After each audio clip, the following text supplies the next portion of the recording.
अब हम दर्द को दवा बना लेने वाली कला और कलाकार के जीवन का विश्लेषण करेंगे। ये उन लोगों के लिए है जो अपने दर्द से परेशान हैं और उन्हें लगता है कि उनके जीवन में इतना दर्द है कि अब उससे बाहर निकलना मुश्किल है।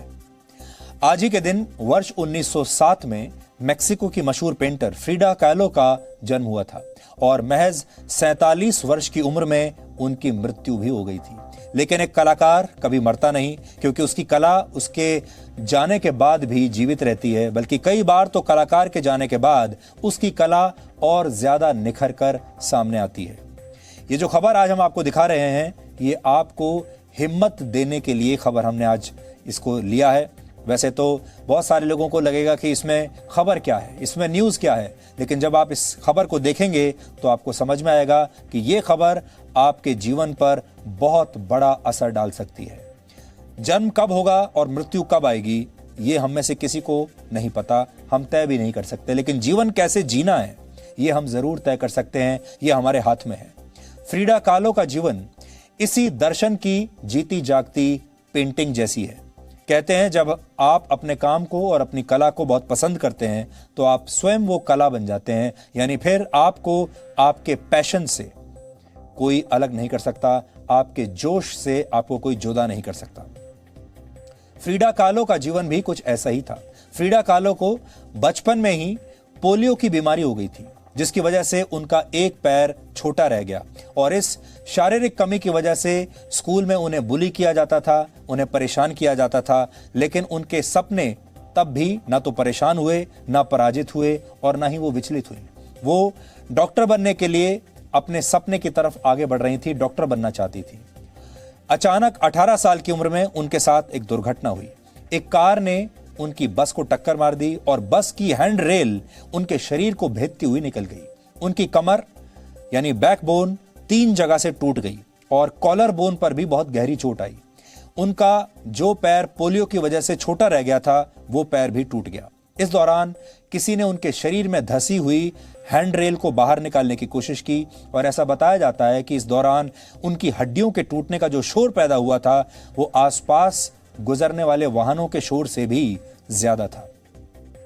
इसके बाद 1 महीने तक अस्पताल में उनका इलाज चला और उन्हें लंबे समय तक फिर बिस्तर पर ही आराम करने की सलाह दी गई, यानी वो बिस्तर से उठ नहीं सकती थी। उनके शरीर के साथ ही उनका डॉक्टर बनने का सपना भी हमेशा के लिए टूट गया। लेकिन बिस्तर पर लेटे लेटे ही फ्रिडा कालो ने पेंटिंग में अपना हाथ आजमाने का फैसला किया और फिर जो हुआ वो उनकी पेंटिंग्स के रूप में आज भी इतिहास में दर्ज है।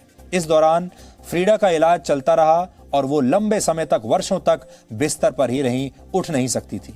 लेकिन चित्रकला ने उन्हें वो पंख दे दिए जिनके सहारे उनके सपने उड़ान भरने लगे, क्योंकि अब उन्हें चलने के लिए पैर नहीं चाहिए थे, अब उन्हें पंख मिल चुके थे। अब वो पैदल नहीं चलना चाहती थी, अब वो उड़ना चाहती थी। फ्रिडा ज्यादातर खुद की पेंटिंग्स बनाया करती थी, यानी अपने ही पेंटिंग्स बनाती थी, अपने ही चेहरे को इस्तेमाल करती थी और इसे सेल्फ पोर्ट्रेट भी कहा जाता है। ये पेंटिंग्स उनके ही जीवन की कहानी थी, यानी अपने ही जीवन की कहानी पेंटिंग्स में उतारती थी और इन पेंटिंग्स में वो मेक्सिको की संस्कृति के प्रतीक चिन्हों का भी इस्तेमाल किया करती थी। उनकी सबसे मशहूर पेंटिंग इस समय आपकी स्क्रीन पर है और इस पेंटिंग का शीर्षक है self portrait with thorn necklace and humming bird. इसमें उनके गले में कांटों का एक हार है और इस हार के साथ ही एक मृत पंछी पेंडेंट की तरह लटका हुआ है। सिर के ऊपर कुछ तितलियां मंडरा रही हैं और उनके एक कंधे पर एक काली बिल्ली और दूसरे कंधे पर एक बंदर है। वैसे तो किसी पेंटिंग में छिपे संदेश को समझना आसान नहीं होता, लेकिन इस पेंटिंग के बारे में एक मशहूर परिभाषा यह है कि फ्रिडा कालो इसके जरिए अपने पति के साथ अपने टूटते रिश्तों को बयान कर रही थी। गले में पड़ा कांटों का हार उनकी तकलीफों को बताता है और काली बिल्ली दुर्भाग्य का संकेत है। बंदर उनके गले में पड़े कांटों का हार खींच रहा है, जिससे उनके शरीर से खून निकलने लगता है। कहा जाता है कि ऐसा ही एक जंगली बंदर फ्रिडा के पति ने एक बार उन्हें तोहफे में दिया था। उनके पीछे मंडराती तितलियां और घना जंगल ये बताता है कि बाहर से जीवन हरा भरा दिखाई देता है, लेकिन इच्छाओं का जंगल कई बार दम घोंटने लगता है। फ्रीडा के साथ जो दुर्घटना हुई उसने उनकी रीढ़ की हड्डी को सबसे ज्यादा चोट पहुंचाई थी। अपने इस दर्द को बयान करने के लिए भी फ्रीडा ने एक पेंटिंग बनाई और इस पेंटिंग को नाम दिया द ब्रोकन कॉलम। इस पेंटिंग में स्टील का एक कॉलम उनके शरीर के बीच से गुजर रहा है। कहा जाता है कि इस पेंटिंग के जरिए वो शरीर में लगी अपनी चोटों और असहनीय दर्द को बयां कर रही थी। फ्रीडा की 30 से ज्यादा सर्जरीज हुई थी। सोचिए, 30 सर्जरीज से ज्यादा उनकी हुई, लेकिन उनकी चोट कभी भी पूरी तरह से ठीक नहीं हो पाई, वो कभी फिट नहीं हो पाई। इसे बयां करते हुए उन्होंने एक हिरण की तस्वीर बनाई जिसके चेहरे की जगह फ्रीडा ने अपना चेहरा लगाया। इस हिरण के शरीर में 9 तीर लगे हुए हैं और हिरण के शरीर से खून बह रहा है। कहते हैं उन्होंने अपनी सफल सर्जरीज को इस पेंटिंग के जरिए बयां किया था। उनकी जो असफल सर्जरीज थी, जो सर्जरीज उन्होंने कराई और वो असफल रही, वो दिखाने के लिए, वो दर्शाने के लिए उन्होंने ये पेंटिंग बनाई थी। इसके अलावा उनकी एक और मशहूर पेंटिंग इस समय आपकी स्क्रीन पर है। इस पेंटिंग का नाम है द टू फ्रीडाज। इसमें फ्रीडा ने अपनी ही 2 छवियां बनाई हैं। इस पेंटिंग में दोनों में फ्रीडा का हृदय दिखाई दे रहा है और ये दोनों हृदय यानी दोनों दिल एक ही नस से जुड़े हुए हैं। इस पेंटिंग के बारे में कहा जाता है कि ये उन्होंने अपने पति डिएगो रिवेरा को तलाक देने के बाद बनाई थी। इसमें एक तरफ वो शादीशुदा फ्रीडा है जो अपने पति और मेक्सिको की संस्कृति से प्रेम करती है और दूसरी फ्रीडा वो है जो एक आजाद और स्वतंत्र महिला है।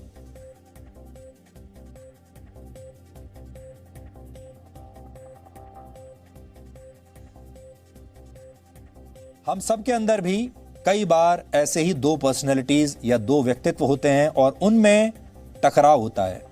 एक वो जो सीमाओं से बंधा रहता है, एक वो व्यक्तित्व होता है जिम्मेदारियों के बोझ से दबा रहता है, लेकिन हमारे अंदर का दूसरा व्यक्तित्व आजाद होना चाहता है, उन्मुक्त होना चाहता है, फ्री होना चाहता है। जबकि दोनों व्यक्तित्व की डोर एक ही आत्मा से बंधी होती हैं। ये तस्वीर आपको वही बताती है। फ्रीडा कालो की पेंटिंग्स पहली नजर में बहुत दर्द भरी लगती हैं, लेकिन यह मत समझिए कि हम आपको डिप्रेशन में डालने की कोशिश कर रहे हैं। जो लोग जीवन को समझते हैं वो सबसे पहले अपने दर्द का विश्लेषण करते हैं और फिर खुशियों के कैनवस पर अपनी आत्मा को उकेरते हैं। फ्रीडा भी यही कर रही थी। वो उस जमाने में भी एक बहुत सशक्त और स्वतंत्र महिला थी और उन्होंने कभी समाज की किसी भी पाबंदी की परवाह नहीं की। उनके पति उनसे उम्र में बड़े थे और वो भी एक बहुत मशहूर कलाकार थे, लेकिन डिएगो रिवेरा के साथ उनका रिश्ता उतार चढ़ाव भरा रहा।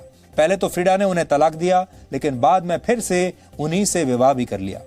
लेकिन फ्रीडा के जीवन से सीखने वाली जो जरूरी बात है आपके लिए वो ये कि उन्होंने इतनी परेशानियों के बाद भी कभी हार नहीं मानी और अपने अकेलेपन और अपनी तकलीफों को हमेशा अपनी ताकत में बदल दिया। कहते हैं आप जितना दर्द सहते हैं आपका व्यक्तित्व उतना ही निखरता है, उतना ही विशाल बनता है। आपकी आत्मा पर चोट के निशान ही आपके चरित्र को मजबूत और महान बनाते हैं। मशहूर सूफी संत और कवि रूमी कहते थे कि आपको मिला दर्द और जख्म ही वो जगह है जहां से रोशनी आपके अंदर प्रवेश करती है।